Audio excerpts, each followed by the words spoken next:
As always, we start with a primer. My primer here is white charcoal. Why do we need a primer, you may ask? Because we're working on tan-toned paper. Any toned paper will work here. We had a wonderful question in the community the other day of how do you pick the tone, the color of your paper? And it's a pretty advanced topic, but in a nutshell, we want to go with the mood and also the temperature of our coloring. This is generally a warm tone coloring. Lots of orange, lots of yellow in the end, very sunshiny. We're going for fall golden colors. So warm tones is what we want. Definitely no gray, no lilac here for the paper choices. Yellow, cream, peach, orange, or any kind of a brownish tone. This is a classic tan tone. Now those come in variations. As you can see, I have two tan tones there, layered one over the other. So there's going to be slight variation. Don't worry about being that picky about the exact tone of your paper because the tools that we have today, the pencils that we work with, they're very high quality. I hope you're working with something like Prismacolor or Faber-Castell or Castle Art, Black Widow pencils, one of the mainstream professional coloring pencils. All of those will handle this paper or any other tone of paper very well. And that brings us back to our primer. The reason that we add the primer is so that we don't even have to compete with the color of the page at all. Our secondary purpose for the primer is to establish the light source. I find that coloring and drawing go hand in hand, and a lot of my coloring tutorials I present in a very similar fashion to how I teach drawing technique. So if we were to draw this from scratch, we would first establish the light source. Here, the light is very basic, straight on daylight, nothing extreme, no drama. We want this to be a very well lit scene. So the rule of thumb here is just to apply more white pigment to the areas that are kind of popping out of the page. Now that we have our light and shadow established, let's bring in our primer color. For my primer color, I chose Goldenrod from the Prismacolor set. And what this is a very classic mid-tone orange. Not a bright neon orange, nor a dark yellow. This is more in the family of a pumpkin orange. So we're looking for a mid-tone, slightly muted, something that's not going to scream, this is a neon coloring, or this is a marker coloring. We want a natural, earthy color here. And what we're going to do with this is our classic shading technique, very much like we're drawing from scratch. Notice that I'm going over some of the outlines of the actual drawing, but I'm also introducing small gradient transitions. Once again, nothing advanced here, very straightforward, just following our grayscale coloring. I intentionally made this page grayscale so that you know exactly where the light and shadow goes. It's a nice guide. And like I mentioned with our pencils today, it's very easy to layer colors over even pretty significant grayscale without that gray interfering with our colors, without that gray actually changing our colors. We're never competing with the coloring page. We're layering, layering, layering. If you follow my tutorials at all, if you've gone through any of my courses in the academy, you know that I preach layering in every single technique, regardless of what it is that you're doing. If you're mimicking a watercolor effect, if you're going for hyperrealism, if you're going for an anime style coloring, regardless, glow effects, gemstones, skin tones, whatever it is, layering is key. We achieve the most beautiful, most realistic, and most professional coloring effects when we layer, layer, layer. And that layering applies to individual colors as well as bringing in further colors. Go ahead and add your base color, your mid-tone orange, whatever it may be, whatever set you may be working with. Doesn't have to be Prismacolor. Go ahead and add your base color to everything that's leaves. Remember your gradient transitions, and also play it by ear or by eye rather. Whatever looks attractive to you. If you feel like the leaves that are further back need to be more saturated with this color, that's fine. Now we can go crazy with vibrance. For my infuser color, I chose a pencil that has a rather boring name in the Prismacolor set. They simply called it orange, but the name does not give it justice. This is bright, vivid. There is also neon orange, which isn't actually as strong as this, but I would call this neon orange.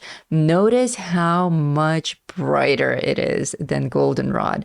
Goldenrod was natural and earthy and subtle, but there's nothing subtle about this. This is outrageous, obnoxious, as vivid of an orange color as you can possibly get. And this is why it's our infuser. We are now injecting these leaves with the brightest orange that we have. Alrighty, our leaves are now infused with this incredibly bright orange. Notice that I left a lot of those lighter areas still very light. In fact, we have several elements here on the leaves that are completely uncolored with anything other than white charcoal still. Make sure to keep that variation. That's going to be very important in the steps to come. For my detail color, I am bringing in burnt ochre. Again, a very popular color in any coloring pencil set, whether it's called burnt ochre or not. It is a mid-tone chestnut style brown. Very popular, very common. Now, I know that there's always a conflict of matching names and matching colors. There are different pencil sets that have the same pencil names, but they belong to completely different colors, and it's all very complicated. So how do you match your colors? How do you calibrate your pencil set? Do you even know what it is to calibrate your pencil set or why you need to do that? All of these things I teach in my flagship course called How to Use Colored Pencils Like a Pro.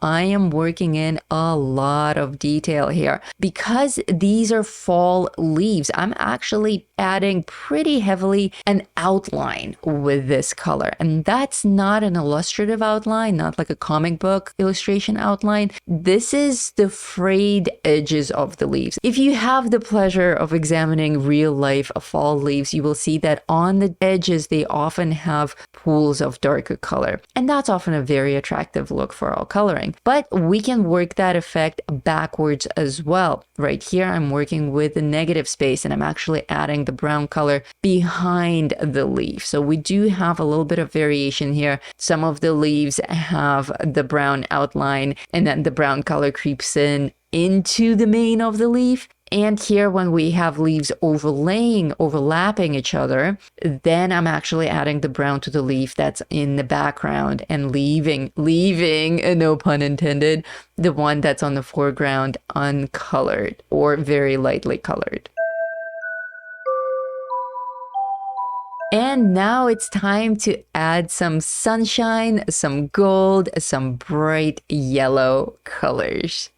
For my bright yellow, I went with lemon yellow. Canary yellow will also work great, but I went with lemon. It's just so cheerful and so bright and incredible for our purposes for these leaves. We want these leaves to really stand out from the page, to look almost like they glow. I also teach a lot of glow effects, so that's a topic that's very near and dear to my heart and very difficult for me to avoid in my other teaching techniques.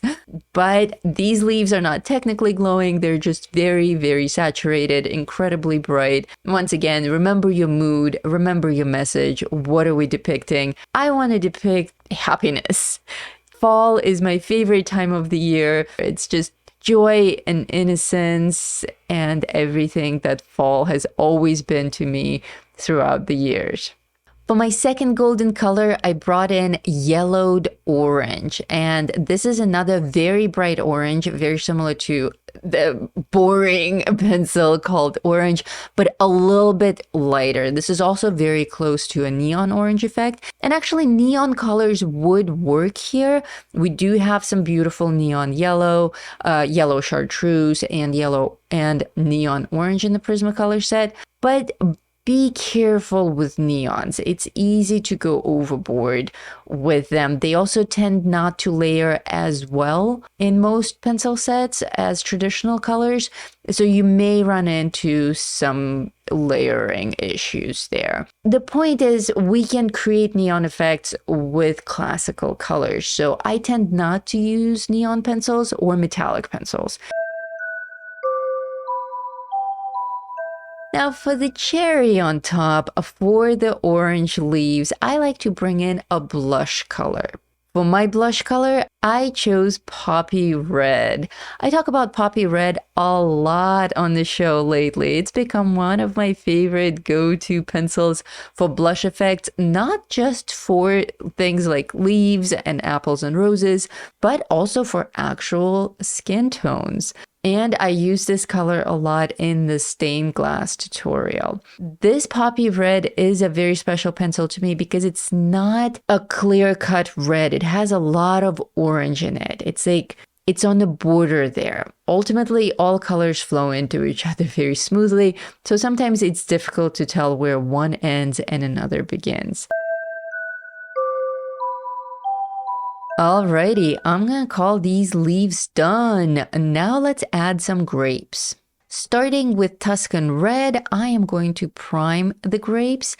And for the grapes, the apple and the rose, I'm going to start moving through this demo a little bit faster. Because after all, this demo is actually on leaves. The rest of this is just bonus. However, I do want you guys to be able to finish this wreath. Remember to share it in the Academy. We have so many ways of communicating, so many ways of meeting new people and getting inspired and bouncing ideas back and forth. Remember to join the Discord community. That's where all the action is. That's where people are getting incredible life-changing advice from their peers. We are a rare example of a friendly and supportive community in this field of coloring. So do swing by and share your work.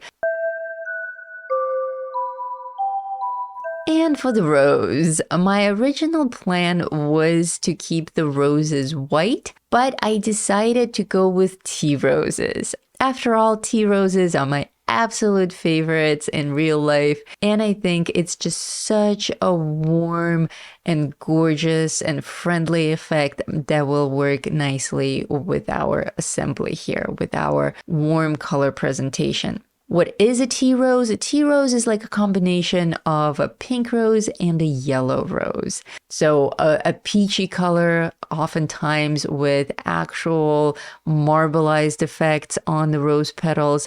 Look up tea rose photography. You'll get some like teacups and stuff like that, but you'll also get actual tea roses, which is a term. It's an actual color term for a type of a rose breed. Tea roses are incredibly delicate and feminine, and what we practice on tea roses is literally the blush effect. If you're going for a tea rose like me, then priming the rose with white is extremely important. Remember that you have options for priming. You can prime it with white charcoal or with a white Prismacolor pencil or any other white pencil that you have that actually layers nicely over toned paper.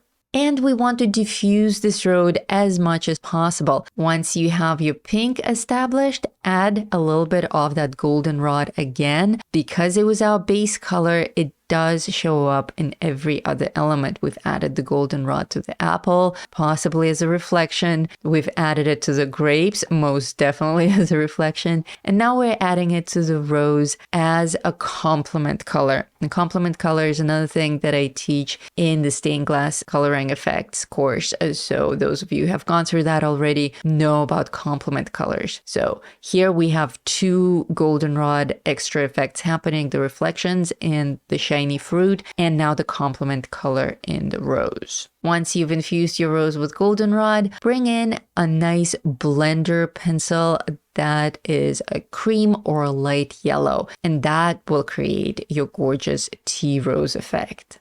For extra credit, you may bring in your lilac or violet again and add it just a little bit to the shadows. That will make your rose look a little bit silkier. And finally, a little bit of that blush to the center of the rose where the petals are a little bit closer together. And my final blender is a peach. And that's it.